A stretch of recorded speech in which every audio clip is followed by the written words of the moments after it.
Alors la cave coopérative de Condom s'est créée dans les années 50. Elle s'est consacrée, comme la plupart des caves du département, à la production de vins de distillation pour l'Armagnac.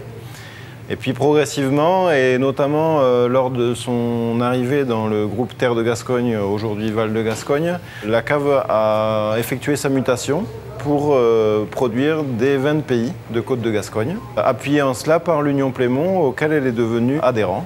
Puis il y a eu des investissements assez lourds sur la structure pour pouvoir faire des vins de qualité ici. Le vignoble de Condom, on a un périmètre très large, donc des terroirs différents. Et aujourd'hui, quand on fait des assemblages d'une cuve, avec la traçabilité qu'on met en place, on a isolé des îlots. Ces îlots sont répertoriés dans une cuve avec un code barre. Tout ça, c'est une traçabilité. Et on est arrivé à créer un produit de la zone avec la cave de Condom. La coopérative est sur 1300 hectares de vignes en production, dont les 2 tiers en blanc, 1 tiers en rouge. Et c'est 120 000 hectos produits en moyenne sur la structure en année normale. Ici, nous sommes en fait sur un domaine à peu près de 30 hectares qui a été restructuré. Nous travaillons sur le domaine de Cassaigne, sur un vin qui s'appelle Cassaigne, sur un assemblage de Merlot Syrah, où il y a un cahier des charges particulier. Donc la conduite de la vigne, c'est exactement comme une vigne traditionnelle, à part qu'on doit maîtriser au maximum le rendement pour que tous les arômes du raisin puissent ressortir dans le vin. Je produis différents cépages, donc en dominante colombard évidemment, sauvignon, chardonnay, un peu de gros mancin aussi, et en rouge des merlots, cabernet sauvignon, tannat.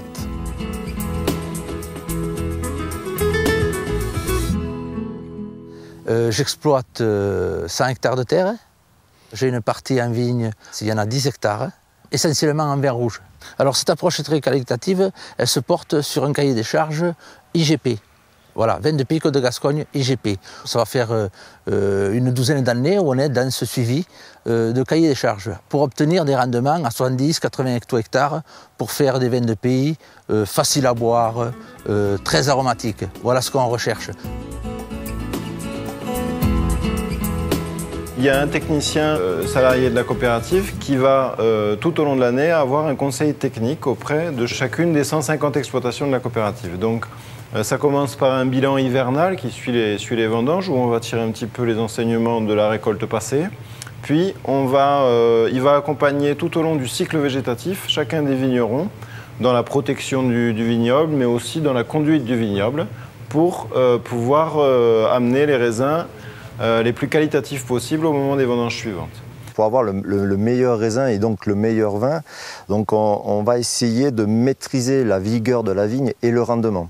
Au printemps, il faut attendre que la vigne soit légèrement assez poussée pour enlever tous les doubles et laisser la végétation que l'on veut.